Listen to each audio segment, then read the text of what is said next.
Era una noche húmeda y espesa en Buenos Aires, octubre de 1974. El aire traía consigo el eco distante de un bandoneón que se deslizaba entre las calles empedradas de San Telmo. Las luces amarillentas de los faroles formaban círculos de luz temblorosa sobre la vereda, y el sonido del tranvía se confundía con el murmullo de la lluvia incipiente. Nadie lo sabía aún, pero esa sería la última noche que alguien vería con vida a Elena Villalba, una joven de apenas 18 años, estudiante de arte y amante del tango. Elena vivía en un pequeño departamento en la calle Defensa, en un edificio antiguo con balcones de hierro forjado y paredes que respiraban historia. Su ventana daba al mercado, donde por las mañanas se escuchaban los pregones de los vendedores y por las tardes, el silencio. Era una muchacha reservada, de cabello oscuro y mirada melancólica. Quienes la conocieron decían que tenía una forma particular de observar el mundo, como si siempre buscara belleza en lo que los demás ignoraban. En esa época, Buenos Aires era una ciudad dividida entre la esperanza y el miedo. Las tensiones políticas, los rumores de desapariciones y la vigilancia constante impregnaban la atmósfera. Sin embargo, para Elena, el arte era una forma de escapar de esa realidad áspera. Pasaba horas dibujando rostros en su cuaderno, siempre rostros tristes, como si presintiera algo. El 17 de octubre de 1974, el cielo amaneció cubierto de un gris denso. Elena salió temprano de su casa con su bufanda azul, la misma que su madre le había tejido, y una carpeta bajo el brazo. Se dirigía al Instituto de Bellas Artes, donde cursaba su primer año. Nadie notó nada extraño en ella, salvo un pequeño detalle. Antes de salir, dejó su taza de té a medio terminar sobre la mesa, algo que nunca hacía. Los vecinos recuerdan haberla visto bajar las escaleras con paso ligero, saludando con una sonrisa breve al portero, don Evaristo. Él fue el último en verla con certeza. Dijo que llevaba prisa, que parecía distraída, pero tranquila. Esa misma noche, cuando no regresó, el edificio entero se sumió en un silencio inquietante. El padre de Elena, un periodista jubilado, comenzó a llamar a sus amigos, a los hospitales, a las comisarías. Nadie sabía nada. La carpeta que llevaba aquella mañana jamás fue hallada. En su habitación, sobre la cama, estaba su cuaderno de dibujos abierto, un retrato inconcluso de una figura masculina sin rostro. A medida que la noticia comenzó a circular por el barrio, la gente se reunía frente al edificio. Algunos decían haberla visto subir a un taxi cerca del mediodía. Otros juraban que la vieron en la estación de tren de Constitución, hablando con un hombre de abrigo oscuro. Pero ninguno de esos testimonios pudo confirmarse. Las autoridades iniciaron una investigación formal al tercer día. 3 días en 1974 eran una eternidad para una desaparición. Las primeras hipótesis apuntaban a un secuestro político, algo común en esos años convulsos. Pero su familia insistía. Elena no tenía militancia, no estaba involucrada en nada más que su arte. Esa incertidumbre marcó el inicio de una historia que Buenos Aires no olvidaría jamás. Una historia de silencios, miradas perdidas y secretos escondidos entre las sombras del pasado. Si te apasionan los casos sin resolver y los misterios que parecen tener vida propia, suscríbete al canal para no perderte los próximos episodios donde analizamos los enigmas más inquietantes de la historia argentina. Porque el caso de Elena Villalba no fue solo una desaparición. Fue el comienzo de una espiral que revelaría la cara más oscura de una ciudad que, bajo su elegancia, escondía monstruos. La vida de Elena antes de su desaparición parecía tan común que resultaba casi imposible imaginar un desenlace trágico. Sus días comenzaban siempre con el sonido del tranvía que pasaba frente a su edificio, seguido por el aroma del café que preparaba en una pequeña cafetera italiana. En su mesa de madera, gastada por el tiempo, solía escribir breves notas, pensamientos sueltos, fragmentos de poemas o simples recordatorios de sus clases. Su madre, doña Teresa, recordaba cómo Elena podía pasar horas observando el cielo desde el balcón.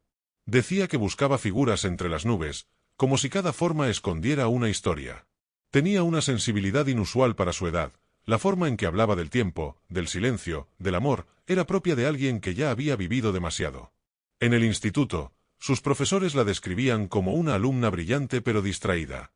Solía dibujar mientras los demás tomaban apuntes, y sus bocetos tenían algo perturbador. Rostros fragmentados, sombras sin cuerpo, miradas vacías. Era como si sus dibujos anticiparan algo, diría años después uno de ellos, en una entrevista televisiva. A sus 18 años, Elena no tenía pareja. Había tenido algunos pretendientes, pero los rechazaba con delicadeza. No me interesa enamorarme ahora, le dijo una vez a su mejor amiga, Julia. Siento que tengo algo más importante que descubrir.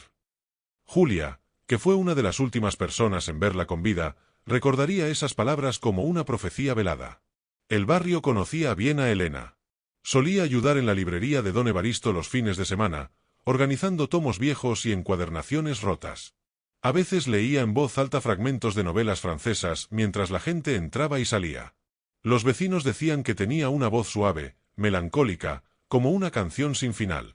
Su familia vivía con modestia, pero con calidez. La casa de sus padres, en el barrio de Almagro, siempre estaba llena de flores y fotografías en blanco y negro. En una de ellas, Elena aparecía con trenzas, mirando directamente a la cámara con una intensidad que parecía atravesar el tiempo. Esa foto sería utilizada más tarde en los carteles de búsqueda. Durante las semanas previas a su desaparición, hubo señales que hoy parecen advertencias. Su madre notó que dormía mal, que despertaba sobresaltada. En su diario, encontrado tiempo después, había una entrada fechada el 10 de octubre, siento que alguien me sigue. No sé si es real o si lo sueño, pero esa presencia no me deja tranquila. La policía ignoró esa nota, atribuyéndola a la imaginación de una joven artista. Pero los amigos de Elena sabían que algo había cambiado en ella. Caminaba más rápido, evitaba mirar atrás y, en ocasiones, parecía escuchar sonidos que los demás no oían. Una semana antes de desaparecer, le dijo a Julia, «A veces siento que hay alguien parado frente a mi puerta cuando llego. Oigo pasos, pero cuando abro, no hay nadie». Julia rió, pensando que se trataba de nervios. Nunca imaginó que esas palabras serían las últimas conversaciones sobre algo que la atormentaba. Elena era una joven llena de sueños, pero también de miedos ocultos. Y en esa mezcla de luz y sombra estaba el origen del misterio que la envolvía. Si te interesan las historias donde lo cotidiano se transforma en lo inexplicable, suscríbete al canal y acompáñanos mientras desentrañamos el rompecabezas detrás de la desaparición de Elena Villalba. El 17 de octubre de 1974 comenzó como cualquier otro día, pero el aire tenía algo distinto, un silencio pesado que se pegaba a las paredes. Elena salió de su casa alrededor de las 8 de la mañana. Llevaba su bufanda azul, su cuaderno de dibujos y una carpeta con trabajos que debía entregar. Nunca llegó al instituto. A media mañana, un testigo dijo haberla visto caminando por la avenida Independencia, cerca de un café llamado El Rosedal. El camarero recordó que se sentó junto a la ventana, pidió un té de jazmín y permaneció unos 20 minutos observando la calle. Luego, un hombre se acercó a su mesa. Alto, delgado, de cabello oscuro y un abrigo largo. Nadie escuchó lo que hablaron, pero la tensión era evidente. Minutos después, se levantaron y salieron juntos. Ese hombre nunca fue identificado. La descripción coincidía con otras declaraciones dispersas, pero ninguna llevó a un nombre concreto. Los investigadores lo llamaron el hombre del abrigo. Fue visto por última vez subiendo a un automóvil negro junto a Elena, según un conductor de taxi que pasaba por allí. Esa fue la última vez que alguien vio a la joven. Desde entonces, el tiempo pareció detenerse. La familia denunció su desaparición esa misma noche, pero las autoridades tardaron 2 días en tomar el caso con seriedad. Argumentaban que las desapariciones voluntarias eran frecuentes en jóvenes artistas, un argumento que hoy resulta insultante. Cuando la policía finalmente registró el departamento de Elena, encontró algunos objetos que parecían no pertenecer allí. Un encendedor dorado con las iniciales AM grabadas en la parte inferior, un pañuelo de seda masculina y una nota escrita con tinta negra que decía, «No confíes en las sombras, ellas saben más de lo que dicen». El hallazgo generó más preguntas que respuestas. ¿Quién era AM? ¿Qué significaba esa nota? ¿Y cómo habían entrado esos objetos en su habitación si la puerta estaba cerrada desde dentro? Los días siguientes fueron una mezcla de angustia y rumores. Algunos vecinos afirmaban haber visto luces encendidas en su ventana durante la madrugada, aunque nadie tenía las llaves del departamento. Otros aseguraban que escucharon pasos en el pasillo, justo frente a su puerta, pero al salir no había nadie. La prensa comenzó a cubrir el caso. Los titulares hablaban de la joven desaparecida del arte porteño y los noticieros mostraban imágenes de su rostro junto a teorías cada vez más descabelladas: fuga amorosa, conspiración política, incluso intervención espiritual. Cada teoría parecía alejar más la posibilidad de encontrar la verdad. Mientras tanto, Julia, su amiga más cercana, comenzó a investigar por su cuenta. Visitó el café, habló con el camarero, siguió los pasos que Elena había recorrido aquel día. Descubrió algo inquietante. el hombre del abrigo había estado frecuentando el Instituto de Bellas Artes semanas antes de la desaparición. Nadie sabía quién era ni qué buscaba allí. A partir de ese momento, el caso de Elena Villalba dejó de ser una simple desaparición y se convirtió en un laberinto. Un rompecabezas donde cada pieza parecía encajar solo para revelar un misterio aún mayor. Durante los primeros días de investigación, la comisaría de San Telmo se vio desbordada por la atención mediática. El rostro de Elena aparecía en todos los diarios, una fotografía en blanco y negro donde su expresión era tan serena que parecía observar a quien la mirara. Las autoridades, presionadas por la opinión pública, iniciaron un operativo de búsqueda que pronto se convirtió en un desfile de especulaciones y errores. El inspector a cargo, Héctor Benítez, un hombre de mediana edad y carácter áspero, declaró ante la prensa que no existían indicios de violencia. Sin embargo, esa afirmación fue contradicha por el propio informe forense. En el departamento se encontraron restos de cabello que no pertenecían a Elena y huellas parciales en la cerradura de la puerta. Elena había desaparecido sin dejar rastro, pero su ausencia pesaba como una sombra. Cada esquina del barrio parecía recordarla. Los vecinos comenzaron a colocar velas frente a su edificio, y los medios hablaban de ella como la chica de la bufanda azul. Ese símbolo, su bufanda, se transformó en emblema de la búsqueda, un objeto que condensaba la fragilidad y la esperanza. A los 7 días, la policía recibió una carta anónima. Decía simplemente: busquen donde el río se dobla y el silencio no tiene fin. La nota estaba escrita con tinta negra y caligrafía pulcra. El sobre no tenía huellas dactilares. La pista condujo a los agentes hasta un punto del riachuelo, en La Boca, donde solo hallaron un zapato mojado, viejo, sin relación aparente con el caso. Aún así, esa carta marcó un cambio en la investigación. Los medios la difundieron y los rumores crecieron. ¿Era un mensaje del secuestrador? ¿Una burla? ¿Una pista real? Algunos creyeron que se trataba de un juego macabro, otros que había algo más profundo detrás. El padre de Elena, Julio Villalba, comenzó su propia cruzada. Visitó comisarías, habló con periodistas y escribió columnas denunciando la pasividad policial. Su voz temblaba en las entrevistas, pero su mirada mantenía una fuerza desesperada. No voy a descansar hasta saber quién se llevó a mi hija, repetía, una frase que se volvió eco en las radios de la época. Una noche, mientras revisaba los dibujos de su hija, Julio encontró algo que le heló la sangre. En una de las últimas páginas del cuaderno, había un retrato detallado de un hombre con un abrigo largo y un rostro sin ojos. Abajo, una fecha, 14 de octubre de 1974. 3 días antes de su desaparición. El inspector Benítez mandó analizar el dibujo y lo comparó con los retratos hablados del hombre del abrigo. La coincidencia era inquietante. Era como si Elena hubiera anticipado su destino, como si hubiese conocido a su captor antes de aquel día. A medida que pasaban las semanas, la ciudad entera parecía respirar misterio. Los periódicos vendían más ejemplares que nunca, los vecinos susurraban nombres y teorías. Pero bajo todo ese ruido, había un silencio denso, el mismo que se siente justo antes de que algo terrible salga a la luz. Si te intrigan las historias donde la realidad se mezcla con lo inexplicable, suscríbete al canal y acompáñanos, porque lo que estás a punto de escuchar es solo el principio de un caso que cambiaría la historia policial argentina. Pasaron casi 2 semanas desde la desaparición de Elena, cuando una nueva testigo se presentó en la comisaría. Se llamaba Carmen Rosas, empleada de limpieza del Instituto de Bellas Artes. Dijo que el día anterior al suceso había visto a Elena discutiendo en voz baja con un hombre en los pasillos del segundo piso. Lo describió como alguien elegante, con un aire autoritario, un perfume fuerte y una mirada demasiado fija, como si quisiera leerle el pensamiento. La descripción coincidía, una vez más, con la del hombre del abrigo. Pero Carmen añadió un detalle perturbador: el hombre parecía conocer el nombre completo de Elena, algo que no todos sabían en el instituto. Cuando la policía le mostró un conjunto de fotografías de posibles sospechosos, Carmen se detuvo en una. Su mano tembló. «Es él», dijo. Era una foto de Adrián Montes, un exprofesor de Historia del Arte despedido meses antes por conducta inapropiada con alumnas.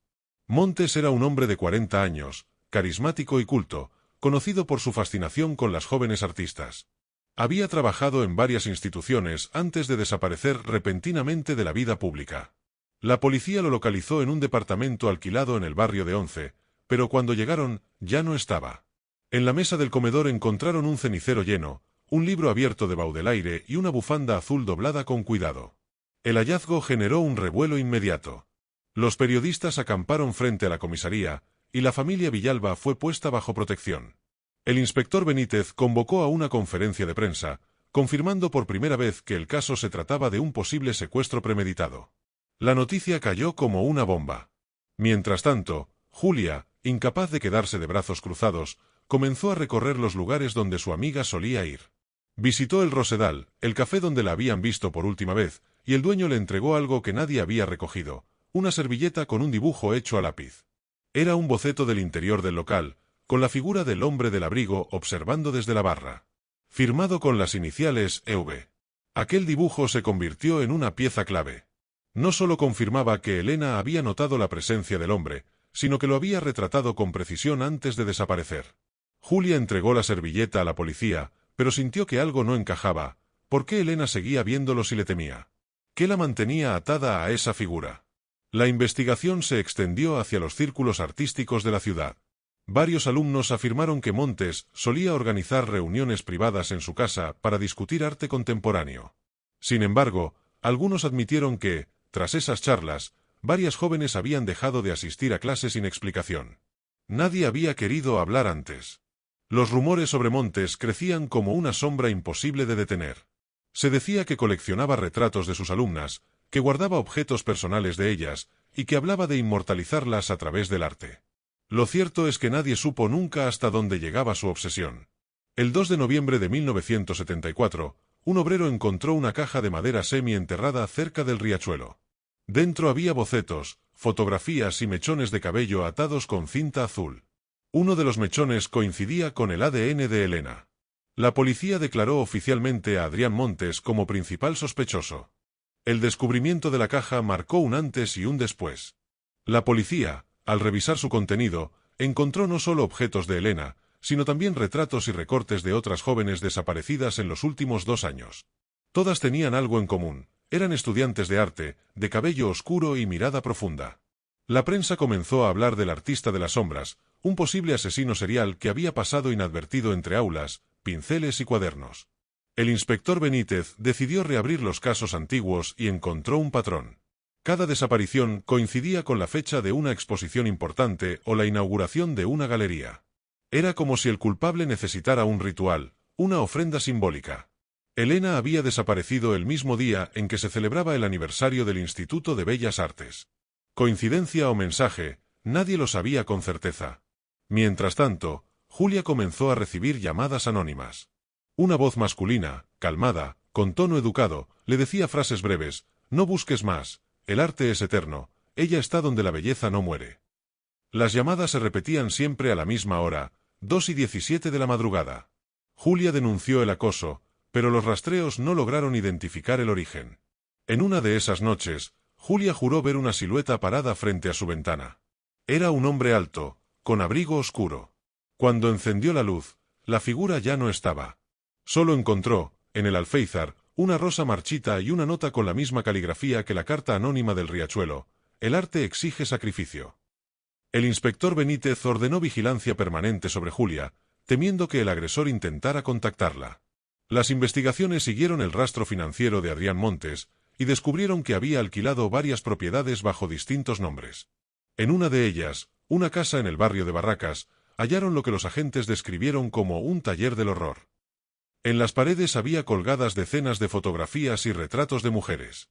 En el suelo, frascos con pigmentos, telas, y un cuaderno donde Montes anotaba observaciones sobre la pureza estética de la soledad femenina. Entre las páginas había un recorte del periódico con el rostro de Elena, subrayado con tinta roja. El análisis caligráfico confirmó que la letra coincidía con la de las notas encontradas en su casa y en el departamento de Elena. La evidencia era contundente, pero Montes seguía desaparecido. Algunos testigos afirmaban haberlo visto cruzar la frontera hacia Uruguay, otros decían que se había ocultado en el interior del país. Nadie podía confirmar nada. El caso comenzó a adquirir tintes casi míticos. Se publicaban libros, artículos, incluso canciones sobre la musa perdida. La sociedad porteña, fascinada y aterrada, veía en la historia de Elena una mezcla de tragedia y poesía oscura. Pero para su familia, no había nada de romántico en aquello. Solo dolor, preguntas y el silencio de una habitación vacía. Una noche, mientras el inspector revisaba los informes en su despacho, recibió un sobre sin remitente. Dentro había una fotografía en blanco y negro, un cuadro colgado en una pared, representando a Elena dormida, cubierta por una sábana. Abajo, una firma inconfundible, A Montes, 1974. El caso estaba lejos de resolverse, pero la sensación general era que el tiempo se agotaba. Y a veces, en los casos más oscuros, la verdad se esconde en los lugares donde nadie quiere mirar. Fue una madrugada fría de diciembre de 1974, cuando un conductor de ómnibus llamó a la policía. Había visto a un hombre desaliñado, con abrigo oscuro y mirada extraviada, caminando por la costanera sur. Decía que murmuraba nombres mientras arrastraba una maleta vieja. Cuando los agentes llegaron, el hombre ya no estaba, pero la maleta sí. En su interior había ropa masculina, un cuaderno empapado por la lluvia y una carta firmada con las iniciales AM. La carta era desconcertante. Decía, no busquen más. Ella comprendió. Se transformó en lo que siempre quiso ser, arte puro. Esa frase heló la sangre del inspector Benítez, que la interpretó como una confesión velada. El rastro del sospechoso volvía a hacerse presente, como un espectro que jugaba con los investigadores. 3 días después, un pescador en el río de la Plata halló un cuerpo flotando, parcialmente cubierto por una lona. No era Elena. Era Adrián Montes. Tenía signos de hipotermia, pero también de violencia. Su muñeca derecha estaba atada con una cinta azul. En su bolsillo, una llave oxidada y una nota: ella duerme donde el arte respira. La noticia sacudió a Buenos Aires. La ciudad que había temido al monstruo, de repente, lo veía morir sin haber revelado su secreto. Sin embargo, el hallazgo de la llave reabrió la investigación. La policía rastreó su procedencia hasta un estudio de arte abandonado en la calle Suárez, en Barracas. Al ingresar, encontraron un espacio silencioso, cubierto por polvo y telas viejas. En el centro de la habitación, una estructura de madera tapada con una sábana blanca.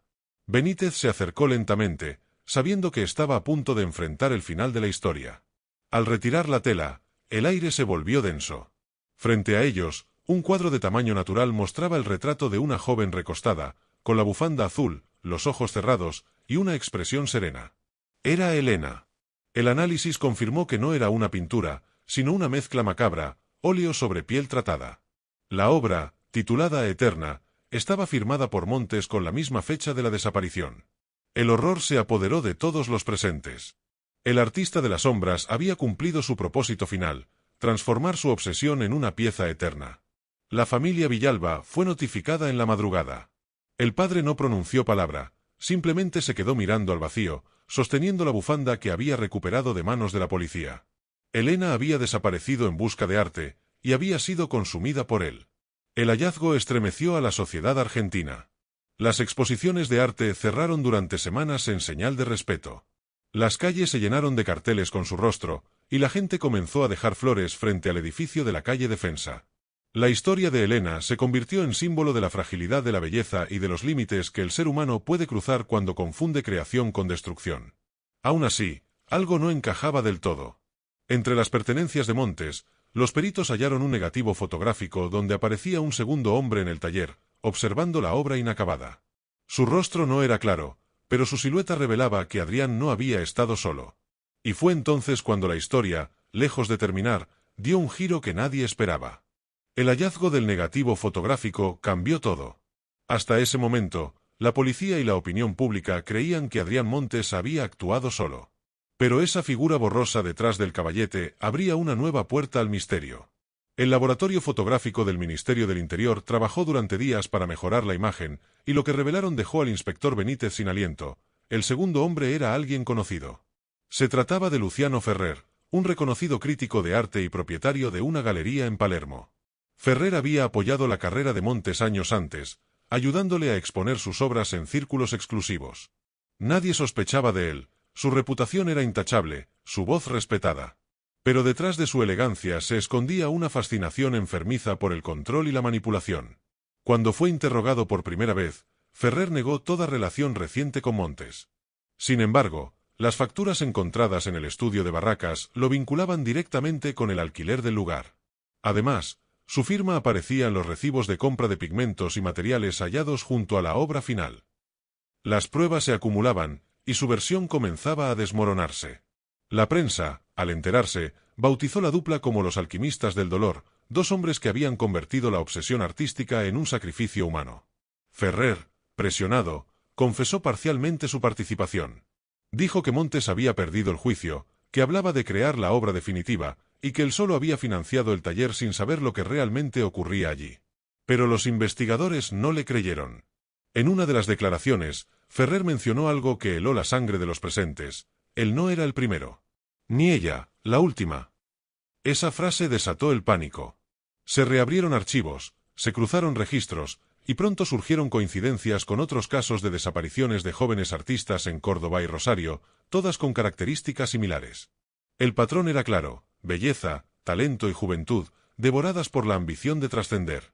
El juicio contra Ferrer se convirtió en un espectáculo mediático.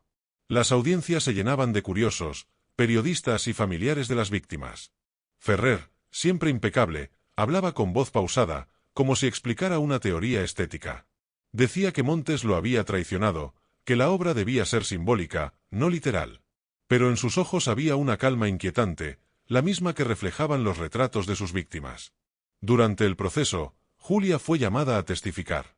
Contó cómo Elena había recibido cartas anónimas meses antes de desaparecer, firmadas con iniciales que ahora comprendía: AM y LF. Dijo también que Ferrer había asistido a una de las exposiciones estudiantiles donde Elena presentó un autorretrato. Él se acercó a felicitarla, dijo con la voz quebrada, y desde entonces, ella cambió. Los psiquiatras que evaluaron a Ferrer aseguraron que su mente era la de un manipulador consumado, un hombre que encontraba placer en ver el sufrimiento ajeno transformado en discurso estético. No actuaba impulsivamente, planeaba cada movimiento como una composición artística. Mientras el juicio avanzaba, el inspector Benítez revisó los archivos del caso una vez más. Encontró algo que había pasado desapercibido. En la parte trasera del cuadro Eterna, grabadas con una navaja, había unas palabras casi imperceptibles: el silencio observa. Aquella inscripción no coincidía con la caligrafía de Montes, sino con la de Ferrer. La verdad comenzaba a emerger, como una sombra que, finalmente, se deja ver bajo la luz. El juicio contra Luciano Ferrer comenzó en abril de 1975 en los tribunales de Comodoro Pi. La sala estaba repleta de periodistas, familiares y curiosos. Cada rostro reflejaba una mezcla de asombro, miedo y una necesidad casi obsesiva de comprender cómo la belleza y el arte podían haber servido de instrumento para el horror. Ferrer ingresó con su habitual compostura. Su abrigo oscuro parecía envolverlo como una segunda piel, y su mirada recorría la sala con la calma de quien observa un lienzo terminado. Nadie podría imaginar que bajo esa apariencia elegante se escondía el cómplice de uno de los crímenes más atroces de la década. Durante los primeros días, la defensa intentó presentar a Ferrer como un simple mecenas, alguien ajeno a las acciones de Montes. Afirmaron que la culpa recaía únicamente en el fallecido y perturbado profesor. Sin embargo, los peritos forenses presentaron evidencia irrefutable: huellas dactilares de Ferrer en la estructura de madera donde Elena había sido hallada, pigmentos comprados por él y coincidencias en la caligrafía de notas amenazantes enviadas a la joven. Los testimonios de Julia y otros testigos fueron devastadores. Julia narró con detalle cómo Ferrer había asistido a exposiciones donde Elena mostraba su trabajo, observándola con intensidad y escribiendo en su cuaderno anotaciones que meses después se revelaron como advertencias veladas. Cada palabra de Julia parecía confirmar la participación activa del crítico en los sucesos que llevaron al secuestro y asesinato de Elena. Además, se presentó un análisis fotográfico que demostraba que Ferrer había estado presente en el estudio de Barracas el día de la desaparición, supervisando los movimientos de Montes. Las imágenes mostraban sombras, objetos, y la silueta exacta que había sido identificada en el negativo fotográfico hallado meses atrás. La evidencia era aplastante. El fiscal, con voz firme, describió la relación entre obsesión artística y crimen. Explicó cómo Ferrer había manipulado a Montes, utilizándolo como instrumento de su deseo de perpetuar la belleza, y cómo esa cadena de control había llevado a la muerte de Elena. Cada argumento estaba acompañado por documentos, fotografías y los objetos recuperados del estudio: bufandas, pinceles y dibujos que constituían un rastro imposible de ignorar. El público escuchaba en silencio absoluto. La tensión se podía cortar con un cuchillo. Nadie quería parpadear, como si hacerlo pudiera borrar la evidencia frente a sus ojos. La sensación era de horror mezclada con fascinación, de comprender lentamente que lo monstruoso a veces se viste de normalidad. Finalmente, los abogados defensores de Ferrer intentaron un último recurso. Argumentaron que Montes había actuado solo, que Ferrer desconocía los actos y que todo era resultado de la locura del profesor fallecido. Pero la fiscalía presentó el cuaderno encontrado en el estudio con anotaciones de Ferrer que indicaban instrucciones precisas, fechas, objetos, vigilancia y seguimiento de Elena. No hubo argumento que resistiera a tal evidencia. Tras varias semanas de testimonios y pruebas, el tribunal declaró a Luciano Ferrer culpable de complicidad en secuestro, asesinato y manipulación psicológica. La sentencia fue de cadena perpetua, y se estableció además que sería trasladado a un penal con vigilancia psiquiátrica especial debido a su perfil psicopático. La familia Villalba, aunque devastada, encontró un atisbo de alivio. Finalmente, la justicia había puesto rostro y nombre al responsable de la tragedia. Pero la ciudad aún sentía la herida abierta. Elena no regresaría, y su historia permanecería como advertencia sobre los peligros de la obsesión y la ambición desmedida. Con la condena de Luciano Ferrer, la ciudad de Buenos Aires respiró un alivio cauteloso. Los periódicos dedicaron portadas enteras al veredicto, con titulares que mezclaban justicia y horror: el arte que mata, culpable el crítico asesino. Las calles, sin embargo, no olvidaban el vacío que había dejado Elena. Su ausencia se sentía en cada esquina del barrio de San Telmo. El Instituto de Bellas Artes implementó medidas de seguridad estrictas. Todos los estudiantes y profesores recibieron orientación sobre cómo detectar comportamientos sospechosos. Se prohibieron visitas no autorizadas y se reforzó la vigilancia. El recuerdo de Elena se convirtió en un símbolo de la vulnerabilidad y la necesidad de proteger la creatividad joven frente a la obsesión adulta. La familia Villalba organizó un pequeño memorial en su departamento, donde amigos y vecinos depositaron flores, cuadernos de dibujo y cartas de recuerdo. Su madre, Teresa, habló con voz temblorosa. Ella nos enseñó que la belleza puede salvarnos, pero también puede destruirnos si cae en manos equivocadas. Esa frase quedó grabada en los medios y en la memoria de todos. Julia continuó el legado de Elena. Decidió abrir una pequeña galería en Palermo dedicada a jóvenes artistas, asegurando que cada trabajo tuviera un registro y custodia segura. Años después contaría que sentía a Elena presente en cada exposición. Su espíritu sigue inspirando, aunque de manera silenciosa y fuerte. Los medios continuaron con historias relacionadas. Documentales, columnas y entrevistas exploraban la psicología de Ferrer, su relación con Montes, y cómo la obsesión artística podía transformarse en un crimen brutal. La sociedad reflexionaba sobre los límites del arte y la moral, y sobre cómo la fascinación por la belleza podía cegar incluso a los más atentos. El caso también sirvió para revisar protocolos policiales. Las desapariciones de jóvenes artistas recibieron mayor atención, y la presión social impulsó la creación de unidades especializadas en secuestros y delitos relacionados con la explotación psicológica. La tragedia de Elena, dolorosa y aterradora, se convirtió en una enseñanza para generaciones futuras. Años más tarde, en San Telmo, aún se podían encontrar pequeñas placas conmemorativas en edificios y calles, recordando a la joven de la bufanda azul. Para quienes habían conocido la historia, esas placas eran un recordatorio constante de que el arte, la belleza y la inocencia podían ser tanto fuente de luz como de sombra. El cuadro Eterna, retirado del taller de Barracas, fue preservado como evidencia, pero también como objeto de estudio para criminólogos y psicólogos. Cada trazo, cada pigmento y cada inscripción servían para entender la mente de Ferrer y la manera en que Montes había sido manipulado. Los expertos coincidían en que era una obra de terror más que de arte, un legado macabro de obsesión y control. En la comunidad artística, Elena se convirtió en leyenda. No como víctima pasiva, sino como musa de advertencia, alguien que, con su sensibilidad y talento, había iluminado la oscuridad y mostrado hasta dónde podían llegar quienes confunden creatividad con posesión. Su historia inspiró poemas, canciones y ensayos, siempre recordando la tragedia pero también la fuerza de su espíritu. Y aunque la justicia había encontrado a Ferrer, el caso de Elena Villalba seguía resonando en los rincones de Buenos Aires. Cada calle, cada café, cada balcón parecía susurrar su nombre, recordando a todos que incluso en la ciudad más luminosa, las sombras podían esconder secretos inimaginables. La familia Villalba nunca volvió a ser la misma. Julio, el padre, se retiró del periodismo y comenzó a dedicar su vida a charlas de prevención y conferencias sobre seguridad para jóvenes artistas. Su voz, antes firme, adquirió un matiz melancólico que no desapareció jamás. Recordaba a Elena cada día, su risa, sus dibujos, su mirada que parecía atravesar el tiempo. Doña Teresa, su madre, pasaba largas horas en su habitación, entre los objetos que Elena había dejado. Cada pincel, cada cuaderno, era un relicario de su existencia breve. A menudo sentía su presencia, como si la hija todavía caminara entre las paredes del departamento. Esa sensación era dolorosa y reconfortante al mismo tiempo. Julia, por su parte, siguió siendo la amiga que nunca dejó de buscar respuestas. Su vida cambió para siempre. Abandonó estudios que no la llenaban, se dedicó a proteger y guiar a jóvenes artistas, enseñándoles a cuidar su creatividad y a reconocer señales de peligro. Elena se convirtió en su brújula silenciosa.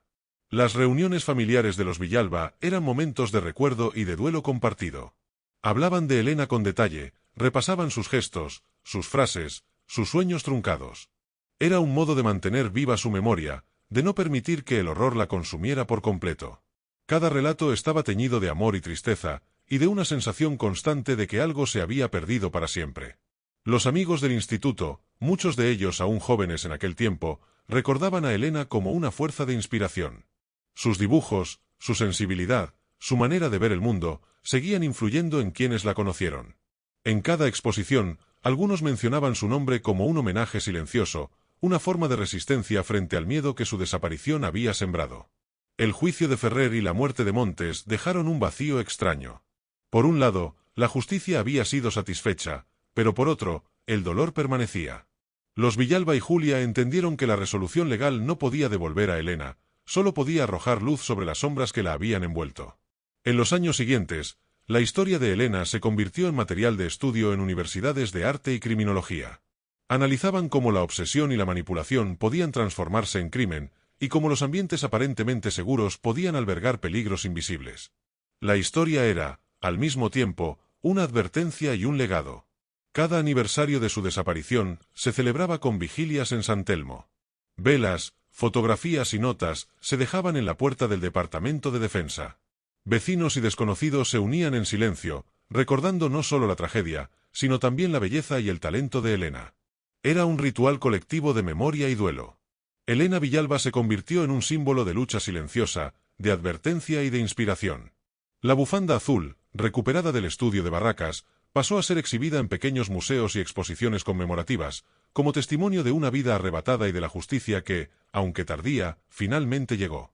Y así, a pesar de la violencia y la obsesión que la marcaron, Elena seguía viva en cada historia contada, en cada dibujo inspirado por ella, en cada joven que encontraba en el arte un refugio seguro.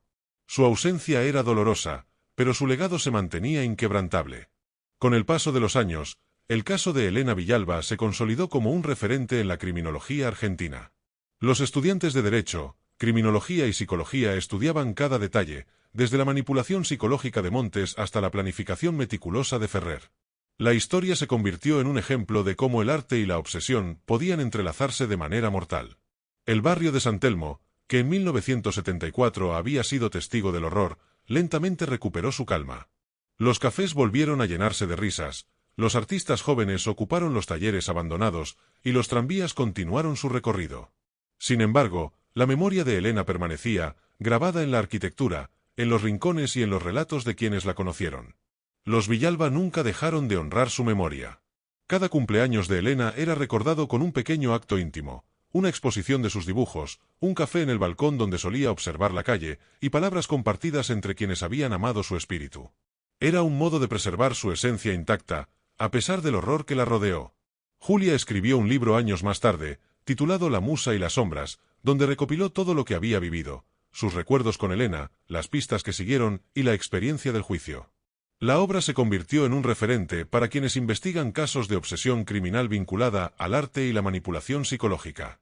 En paralelo, las exposiciones de arte comenzaron a incorporar protocolos de seguridad para proteger a los jóvenes artistas. Fue una lección aprendida a un costo inaceptable, la conciencia de que la creatividad podía ser tanto un refugio como un riesgo cuando caía en manos equivocadas. El impacto psicológico en la comunidad fue profundo. Muchos jóvenes artistas admitieron años después que dejaron de asistir a clases o abandonar proyectos por miedo. Psicólogos de la época trabajaron con ellos, enseñando a detectar signos de manipulación, obsesión y control emocional, intentando prevenir tragedias similares. Elena se transformó en una figura casi mítica.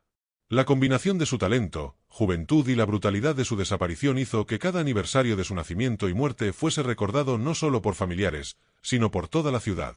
La bufanda azul se convirtió en símbolo de resistencia frente al miedo, un recordatorio de que la memoria puede ser más poderosa que la violencia.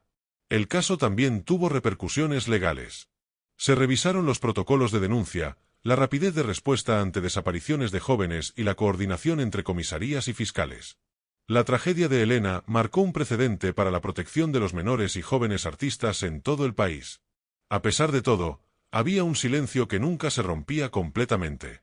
En las noches de San Telmo, algunos vecinos aseguraban escuchar pasos suaves frente al Departamento de Defensa, como si la joven todavía recorriese las calles que amaba, observando desde las sombras con su mirada intensa y reflexiva. Y así, la historia de Elena Villalba se convirtió en un legado doble. Por un lado, un recordatorio del horror y la obsesión; por otro, un faro de memoria, inspiración y enseñanza para generaciones futuras. Su vida, aunque breve, continuaba resonando, mostrando que incluso en la oscuridad, el espíritu humano puede dejar una luz imborrable. Con la condena de Luciano Ferrer y la muerte de Adrián Montes, el caso de Elena Villalba alcanzó su resolución legal, pero no emocional. La ciudad entendió que la justicia, aunque necesaria, no podía devolver lo perdido. Cada joven artista que recorría San Telmo llevaba consigo el recuerdo de la joven de la bufanda azul, un recordatorio de lo frágil que puede ser la vida frente a la obsesión humana. Los Villalba encontraron cierta paz en saber que el responsable había sido castigado, pero su duelo nunca terminó. Julio y Teresa crearon una fundación en memoria de Elena, dedicada a proteger y asesorar a jóvenes artistas. La misión era clara: evitar que otra vida se viera consumida por la combinación de talento, vulnerabilidad y perversión. Julia continuó su labor como mentora de jóvenes, enseñando no solo técnicas de arte, sino también la importancia de la conciencia, la prudencia y la confianza. Sus talleres se convirtieron en espacios seguros, donde la creatividad podía florecer sin miedo, recordando siempre la historia de Elena como ejemplo de resistencia. El legado de Elena también se reflejó en la sociedad. Los medios, aunque impactados por el sensacionalismo inicial, comenzaron a enfocarse en la educación, prevención y el apoyo a jóvenes desaparecidos. La tragedia se transformó en un motor de cambio, creando protocolos y leyes que protegieran a los más vulnerables. Los historiadores y criminólogos catalogaron el caso como un antes y un después en la investigación de crímenes vinculados a la obsesión artística. Se estudiaban los patrones de manipulación, el control psicológico y la planificación meticulosa de Ferrer y Montes, convirtiendo la historia en un referente académico y social. Cada aniversario de la desaparición se conmemoraba con ceremonias silenciosas en San Telmo. Vecinos, familiares, amigos y desconocidos dejaban flores, cuadernos, pinceles y notas de memoria. La ciudad aprendió que recordar no solo es un acto de homenaje, sino también de advertencia y aprendizaje colectivo. El cuadro Eterna, aunque macabro, fue preservado como evidencia y como recordatorio del precio de la obsesión. Los expertos lo estudiaban, pero también reconocían en la historia de una joven que, con su sensibilidad y talento, había inspirado a otros incluso desde más allá de su vida. Años más tarde, en entrevistas y documentales, Julia resumía el legado de Elena con una frase que quedó para la posteridad: no se trata solo de recordar a la víctima, sino de proteger a los vivos y de aprender a reconocer las sombras antes de que nos alcancen.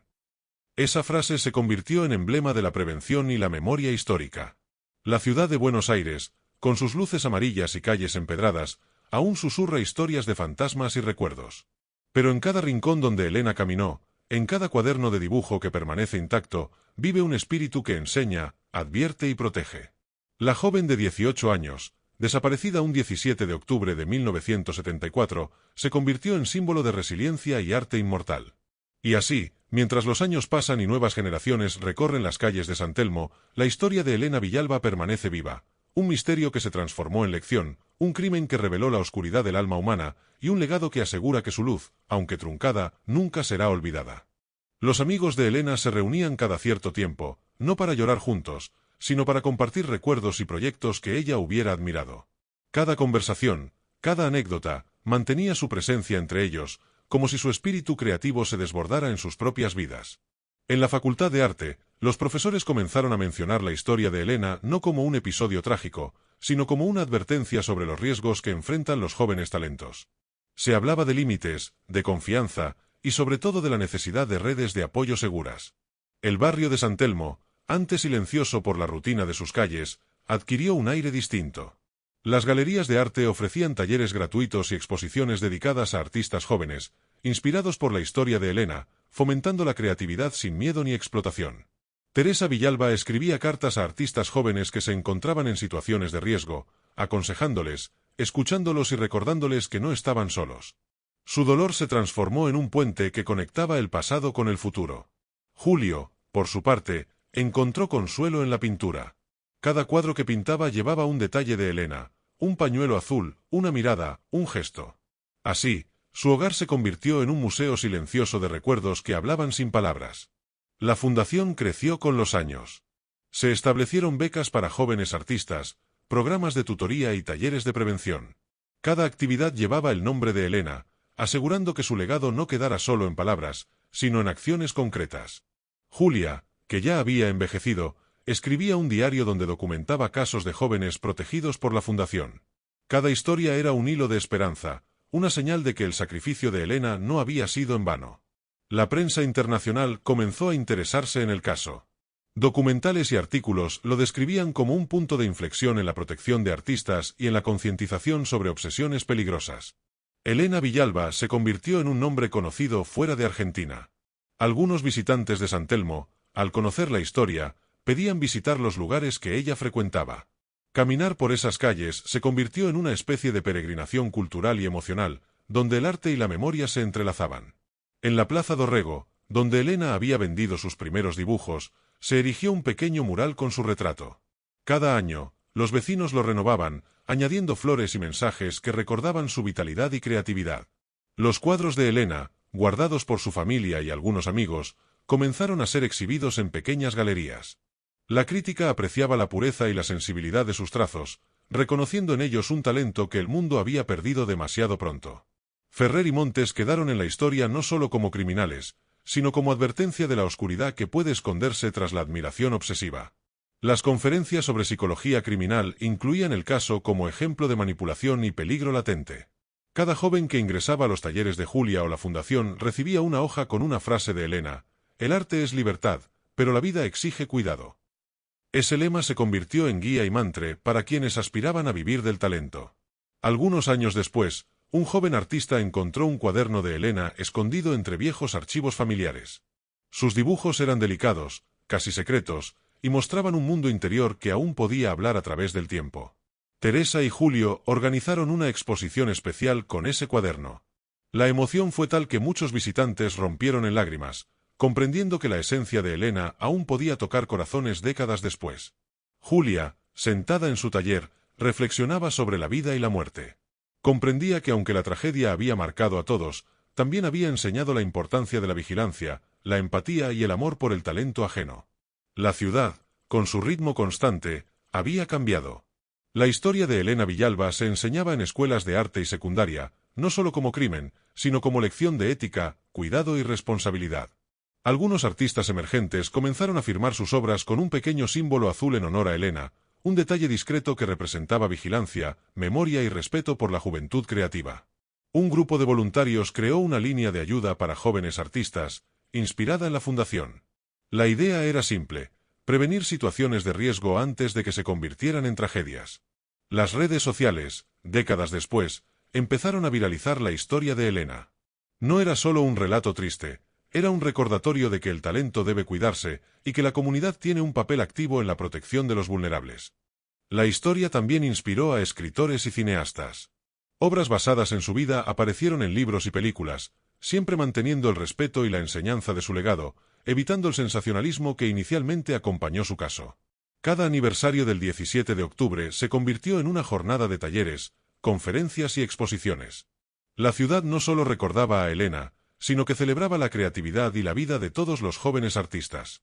Julio y Teresa, con el paso de los años, se hicieron símbolos de resistencia y amor parental. Su compromiso con la fundación demostraba que el duelo puede transformarse en acción y cuidado hacia otros. Julia entrenó a nuevos mentores que continuaran su labor. Cada uno aprendió a enseñar no solo técnicas artísticas, sino también la importancia de la prevención, la observación de comportamientos sospechosos y la solidaridad. Incluso los turistas que visitaban Buenos Aires eran guiados hacia historias de Elena, donde la tragedia se convertía en enseñanza y el arte en recordatorio de la fragilidad humana. Los investigadores, años después, revisaban el caso con nuevos métodos forenses y psicológicos. Cada hallazgo reforzaba la necesidad de protocolos de protección para jóvenes en ambientes artísticos o públicos. Los talleres de la Fundación crearon programas de intercambio cultural con otras ciudades, llevando el nombre de Elena y su historia más allá de las fronteras, demostrando que la memoria y el arte pueden viajar y enseñar en cualquier lugar. Las calles de San Telmo comenzaron a tener pequeñas placas con frases de Elena, como «Cuida tu libertad, protege tu vida», recordatorios discretos pero poderosos para quienes caminaban por los mismos lugares que ella transitó. A medida que los años se acumulaban, la historia de Elena dejó de ser solo un relato trágico para convertirse en símbolo de resiliencia colectiva, de comunidad, de amor por el arte y de protección hacia quienes aún no podían defenderse. Finalmente, en cada rincón de Buenos Aires donde la vida y el arte convergían, se sentía la presencia de Elena. No como un fantasma que aterroriza, sino como una guía silenciosa, recordando que la belleza y la fragilidad siempre pueden coexistir, y que la memoria puede ser un arma poderosa contra la oscuridad.